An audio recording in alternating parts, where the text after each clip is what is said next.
সুস্থভাবে বাঁচতে চাইলে এই 7টি নিয়ম মেনে চলুন।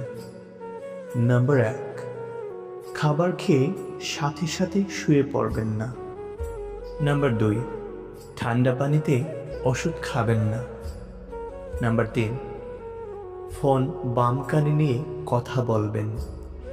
নাম্বার 4, দিনে বেশি করে পানি পান করবেন, রাতে ঘুমাবার আগে কম করবেন।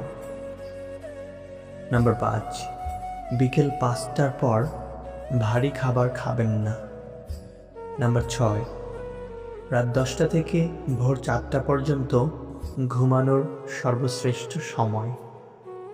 নাম্বার 7, যখন ফোনের ব্যাটারি শেষ হয়ে আসবে তখন ব্যবহার করবেন না, কারণ এই সময় রেডিয়েশন 10,000 গুণ বেশি হয়।